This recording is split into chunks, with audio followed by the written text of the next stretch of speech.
Escute lá. Isto é um poema.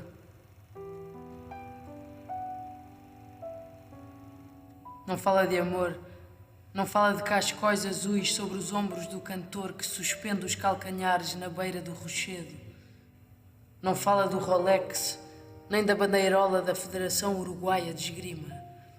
Não fala do lago drenado na floresta americana.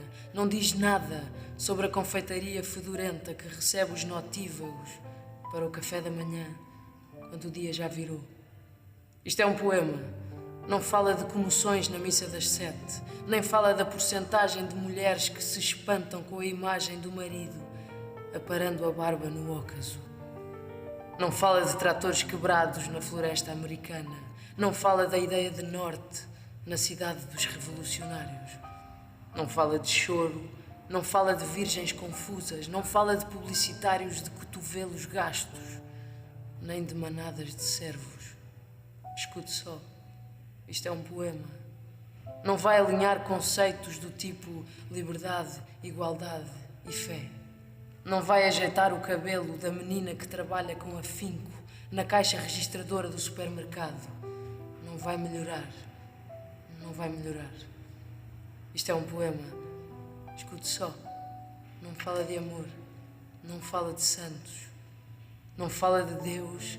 E nem fala do lavrador que dedicou 38 anos a descobrir uma visão quase mística do homem que canta e atravessa a Estrada Nacional 117 para chegar em casa ou em algum lugar próximo de casa.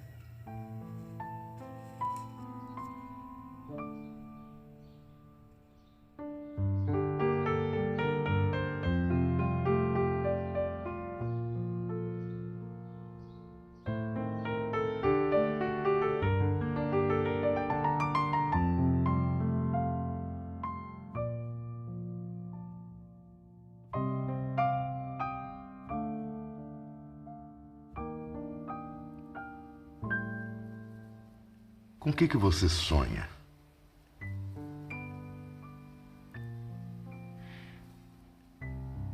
O mais recorrente nas minhas noites é eu sonhar com caminhos. Caminhos, vários caminhos. O jardim dos caminhos que se bifurcam, aquela coisa que entra, sai, aparece um, aparece outro, com uma cara, com outra cara, que falam várias línguas, misturam muito o português do Brasil e o português de Portugal. Isso é o que eu sonho nas minhas noites, mas muitas vezes eu também, tendo em conta também o meu trabalho, eu confundo as noites e os dias. E há outras coisas que me aparecem acordada. Caminhos também, geralmente. O que é para você o silêncio? Neste mundo onde hoje tudo faz barulho, a toda a hora, o silêncio é a maior bênção possível. Hoje em dia eu acho que o silêncio muitas vezes tem que ser escolhido, porque se a gente deixar, são dias e dias e dias e horas sem ele. Ele não vem nem de noite. E nem digo só nas cidades, digo na cabeça da gente. Tanta informação. Mas sem silêncio não há trabalho, não há aquele momento em que você para olhar de verdade. As pessoas têm medo do silêncio, eu próprio posso ter medo do silêncio, como a gente tem medo às vezes de olhar no espelho. O espelho é o maior dos silêncios, sou eu, e agora?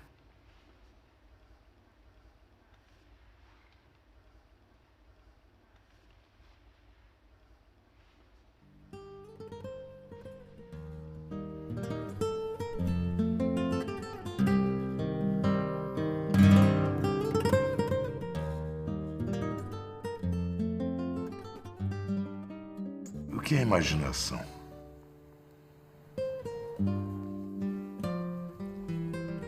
A imaginação é a maior companhia que eu tenho. É por causa da imaginação que eu quase nunca estou sozinha.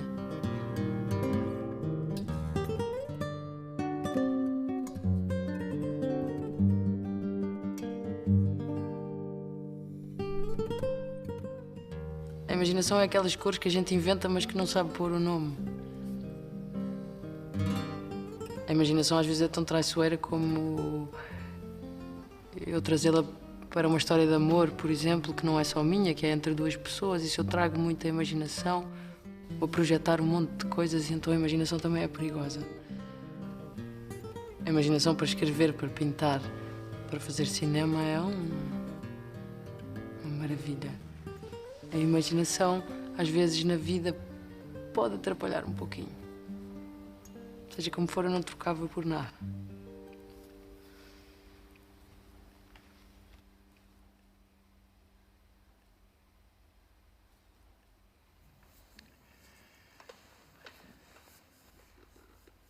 Como é que você lida com o erro?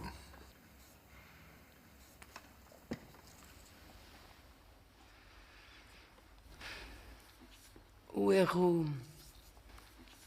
Eu acho mesmo que o erro é construção.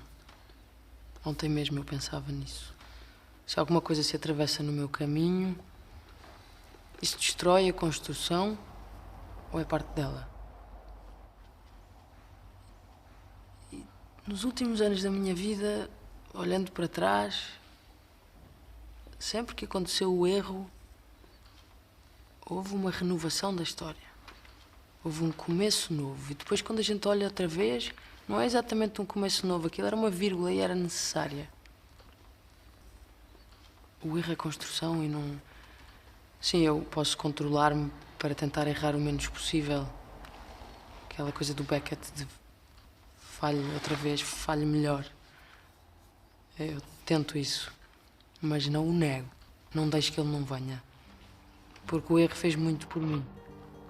Eu acho que o erro faz muito pelo homem.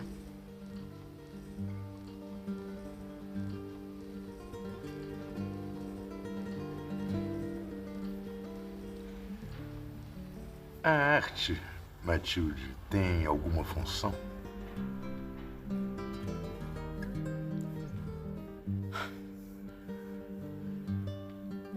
Eu lembro-me, uma vez eu era criança e estava em Londres e fui dar uma volta sozinha. Estava em família e falei, não, hoje eu vou andar sozinha. Eu era bem jovem e fui de mochila, sozinha, pelos museus. Eu lembro-me de entrar num museu e tinha uma sala imensa com uma pintura imensa que eu, como criança que era, não fazia a menor ideia que era aquilo. E quando eu entrei na sala, realmente os meus joelhos fraquejaram um pouquinho. E eu fiquei encostada à mochila e depois à parede, olhando aquilo durante meia hora, 3/4 de hora, não sei.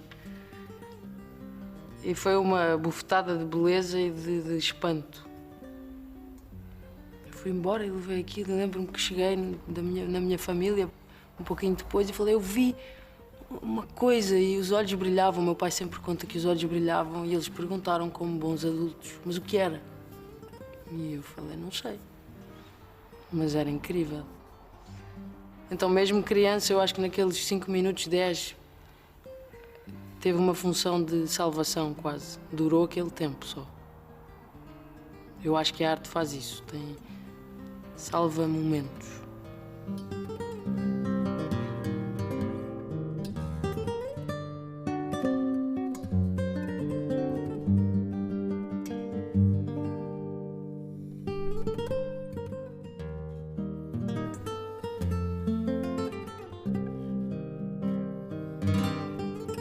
Foi engraçado porque anos mais tarde eu já estava na faculdade, já conhecia alguns artistas e um dia estava a fazer um trabalho sobre o Pollock e abri um livro e apareceu aquela pintura inteira no livro. E eu voltei 20 anos para trás e falei, caramba, eras tu, estavas aqui sempre. Eu acho que é essa a função da arte, de fazer fraquejar os joelhos um pouquinho quando é preciso, de fazer retirar a atenção da dor em alguns momentos, outras vezes levar a atenção para a dor, que eu acho que é necessário também. Muitas vezes andamos distraídos demais. Então eu acho que a arte cumpre essa função de chamar.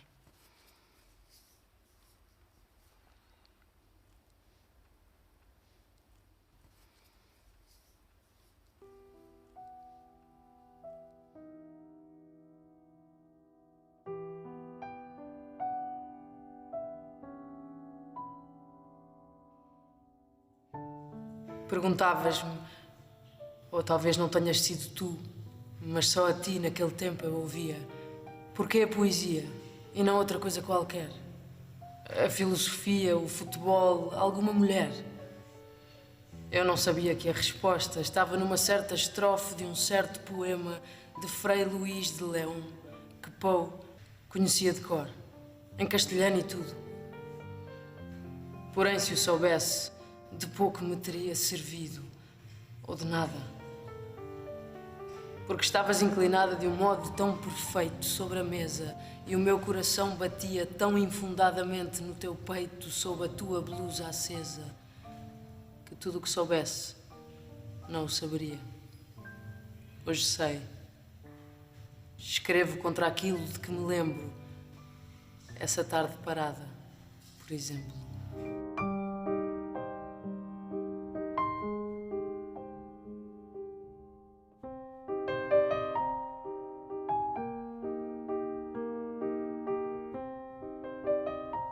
Não era isso que eu queria dizer.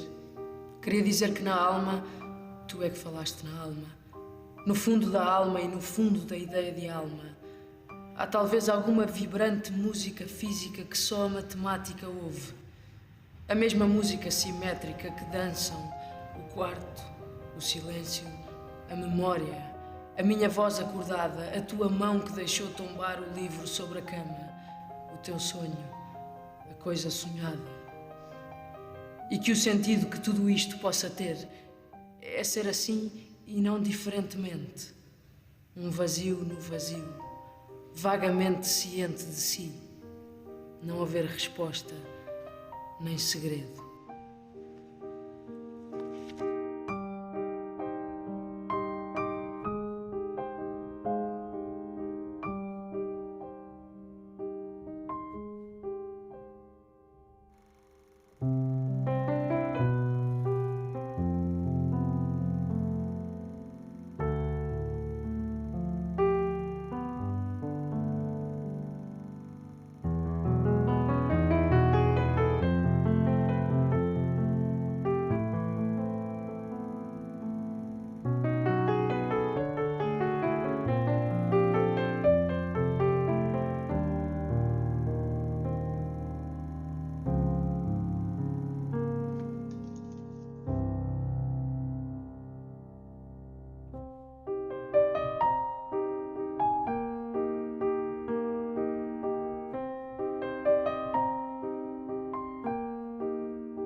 Um grande poeta argentino, que se chamava Juan Gelman, tem um poema cujo título é uma pergunta. Amor que serena termina? Há grandes amores que precisam sossegar. Geralmente aqueles que não terminam. Mas se o amor não sossegar nunca, sabemos todos que a gente não vive. O amor tem os seus tempos, a paixão tem os seus tempos. Aqueles amores explosivos que rebentam com tudo, que rebentam com a gente também e às vezes rebentam com o outro, para quem a gente olha. Ele não pode ficar sempre assim, a gente não pode ficar sempre assim. Mas a verdade é que eu estou só no caminho de saber. Pelo que eu tenho visto até hoje, o amor que serena não termina. Eu tenho visto isso com as cidades porque me apaixono, com as poucas pessoas porque me apaixonei. Aquilo fica, transforma-se. Quanto mais não seja como diz aquela canção, que as coisas ficam lá para a gente aproveitar mais tarde. Não, eu não acredito muito em fins. Você acredita em destino? É complicado isso porque eu faço por não acreditar. Eu faço por seguir o meu caminho, fazendo eu com as minhas armas, com a minha genética, com as minhas possibilidades. Eu não posso pensar que há um lugar inevitável, porque isso vai-me prender e eu não posso deixar que me prenda. Eu preciso deixar aquela coisa que os cavalos têm, aquele... Eu preciso deixar o plano aberto. Por outro lado, há coisas que nos aparecem. Há gente que fala de destino, há gente que fala de vidas passadas, há gente que fala... Lá está, os deuses têm vários nomes e vários países. Há coisas que nos aparecem e a gente fica... Caramba, isto aparece e reaparece e reaparece. Por muito que eu não olhe, isto está na minha frente. Eu deixo que isso venha. Tento fazer paz com isso. Não sei se se chama destino, mas há lugares para onde a gente é chamado recorrentemente. E isso é qualquer coisa. O que é, não sei ainda.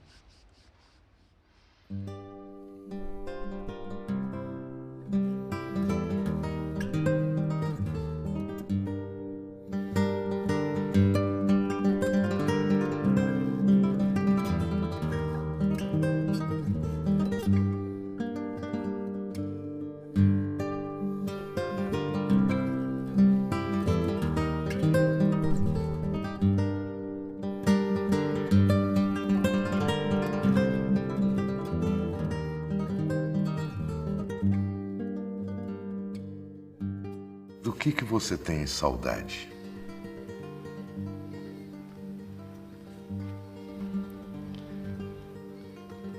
A saudade era uma coisa que me fazia sofrer muitíssimo. Há uma canção de um cantor português que é o António Variações que diz: estou bem onde não estou. E eu durante muitos anos era isso. Viajava, morava noutros lugares, mas na verdade estava sempre com saudade. Eu sou portuguesa, estava no meu sangue. Mas com o tempo, e muito por eu viver tanto tempo no Brasil,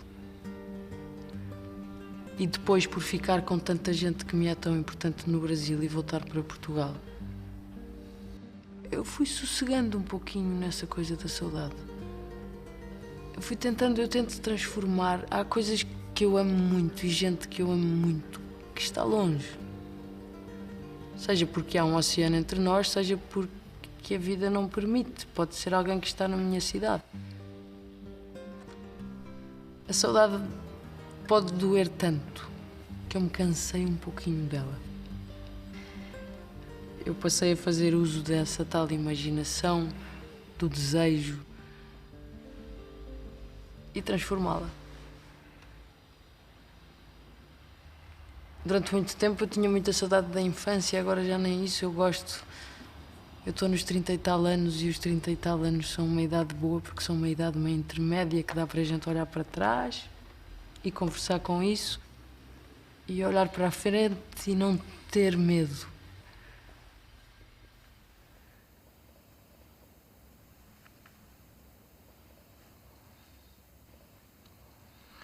Você tem medo da morte? Não.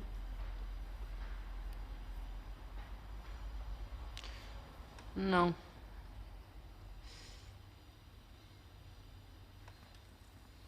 É curtinho o tempo que a gente está aqui. Para tanta coisa.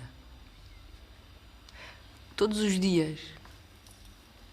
Mesmo quando eu estou com os olhos fechados, com a cabeça fechada, com o coração fechado, há alguma coisa que me aparece e me espanta. Que me diz, opa, há a luz a entrar de uma maneira numa esquina, numa casa, há o cabelo de alguém que ficou fora do lugar e isso foi lindo. Há uma mesa que...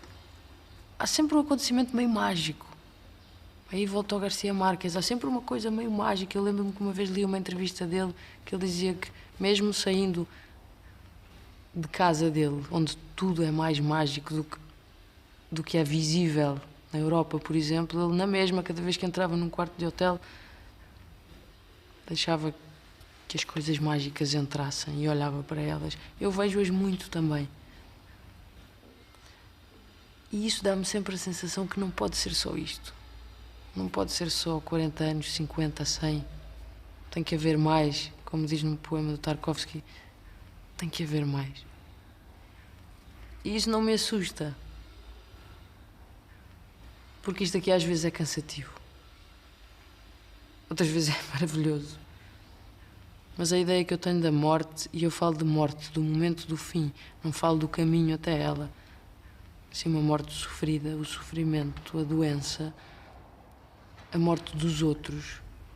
Ver gente que eu amo desfazer-se devagarinho. Isso dói.